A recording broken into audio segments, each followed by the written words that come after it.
اللہ फरमाता है, अल्लाह का वादा है कि ईद के इज्तिमा में यानी ईद की नमाज में मेरे बंदे मुझसे जो मांगेंगे उस नमाज ईद के बाद दुआ में मैं उनको ज़रूर अता करूँगा, जो मांग ले अता करूँगा। आज का दिन इतना मुबारक दिन है, लेकिन आपको ये बात मालूम है कि जब रमज़ान शरीफ आता है तो शयातीन को अल्लाह ताला जहन्नम में कैद कर देता है, और जब शयातीन जहन्नम में कैद हो जाते हैं तो ईद के दिन उनको फिर से आज़ादी मिल जाती है। रमज़ान शरीफ का चाँद जैसे ही ख़त्म होकर ईद का चाँद नज़र आता है तो उनको आज़ादी मिल जाती है, जहन्नम से वो खुल जाते हैं। और ईद की सुबह को वो शैतानों का जो सबसे बड़ा सरदार होता है वो अपने सर पे खाक डालता है। उसके शागिर्द उससे कहते हैं, आका तू इतना परेशान क्यों है? तो वो कहता है, आज इब्ने आदम को अल्लाह ने बख्श दिया, सबको माफ़ कर दिया, अल्लाह ने सबको मगफिरत का परवाना अता कर दिया, नजात का परवाना अता कर दिया। तो उसके शागिर्द कहते हैं, तू रोता क्यों है? तू हमें ड्यूटी दे के हम क्या करें?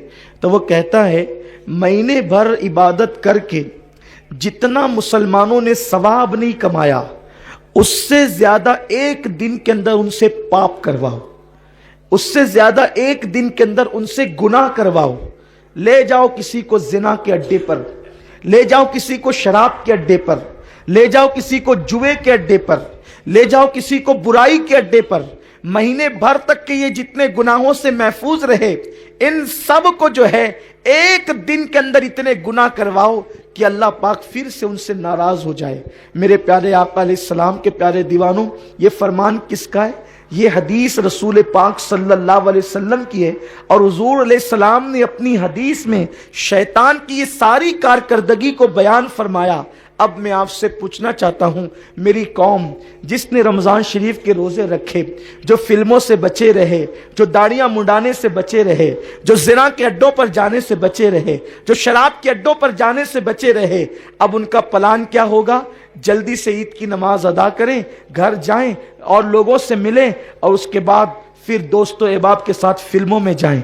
कितने अफसोस की बात है कि मुसलमानों का इतना अजीम त्यौहार ईद का दिन, जिस दिन अल्लाह मुसलमान के पापी से पापी बंदे को भी बख्श देता है, मोमिन अगर है उसके दिल में जर्रा बराबर राई का दाना है तो अल्लाह उसके पाप नहीं देखता।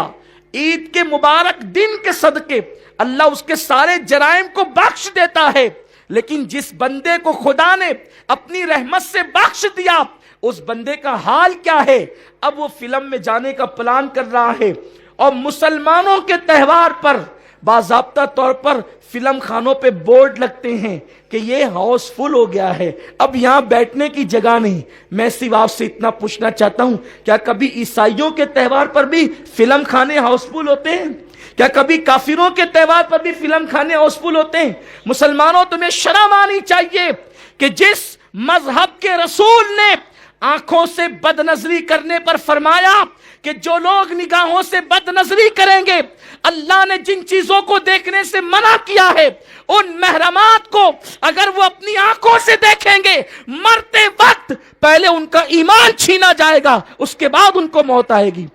हैरत है वो कौमें, वो लोग जिनके यहां रसूल की आमद का कोई तसव्वुर नहीं। हैरत है जिनके यहां कुरान जैसी किताब नहीं, उन कौमों के त्यौहार पर फिल्म खाने हाउसफुल नहीं होते। उन कौमों के त्यौहार पर जिना के अड्डों पर पहरे नहीं बिठाए जाते। और मुसलमानों, हैरत है। और फिर क्या वक्त आ गया है, हमारे नौजवान ऐसे निकलेंगे गुनाहों की तरफ। ईद का दिन है, न सैर व तफरीह के लिए कोई ममानियत है, न खुशी के लिए कोई ममानियत है, लेकिन मुसलमानों हम खुशी करें, नाजायज काम न करें, इसलिए कि तुम पर ऐसी आफतें, ऐसी बलाएं टूट पड़ी है कि अगर तुम उससे निपटना भी चाहो तो नहीं निपट सकते। मेरा अल्लाह फरमाता है, वमा अस्साबकुम मिन मुसीबतिन फबिमा कसबत ऐदीकुम, कि तुम पर जो भी मुश्किलें और मुसीबतें आती है वो तुम्हारे हाथ की कमाई है। हमारा हाल ये है, जब तक के कमाए हुए पूरा पैसा मेरी कौम का नौजवान ख़त्म नहीं कर देता, उस वक्त तक वो ड्यूटी पर नहीं जाता। اور گناہوں کے اڈوں کو آباد کرتا رہتا ہے۔ خدارا اپنے بچوں کے مستقبل کی فکر کرو، اپنے آپ کی فکر کرو، اپنی اولاد کی فکر کرو۔ آپ بتائیں اگر اس طریقے سے فضول خرچی تم کرتے رہے تو تم اپنے بچوں کی تعلیم پر کب توجہ دو گے؟ لوگ کہتے ہیں کہ مسلمانوں کے پاس پیسے نہیں ہیں اس لیے وہ اپنے بچوں کو پڑھاتے نہیں ہیں۔ اپنے بچوں کو نہیں پڑھاتے ہو، تمہارے بچے جاہل اور گوار رہتے ہیں تو غربت تمہارے گھر سے نہیں نکلتی۔ اگر ایک شخص اپنے بچے کو پڑھائے، اس کو تعلیم حاصل کروائے، تو میں آپ کو یہ کہنا چاہتا ہوں 10 سال اگر ایک بندہ محنت کرے اپنے بچے کو پڑھانے پر، انشاءاللہ 10 سال کے بعد اس کی غربت کا خاتمہ ہو جائے گا۔ کیونکہ جب بچہ پڑھ لکھ کر کے بڑا ہوگا تو وہ بچہ جو ہے اپنے ماں باپ کی غربت کے دور کرنے کا ذریعہ بن جائے گا۔ لیکن آج ہمارا حال یہ ہے کہ ہم کہتے ہیں ہم غریب ہیں، ہمارے پاس پیسے نہیں پڑھانے کے لیے۔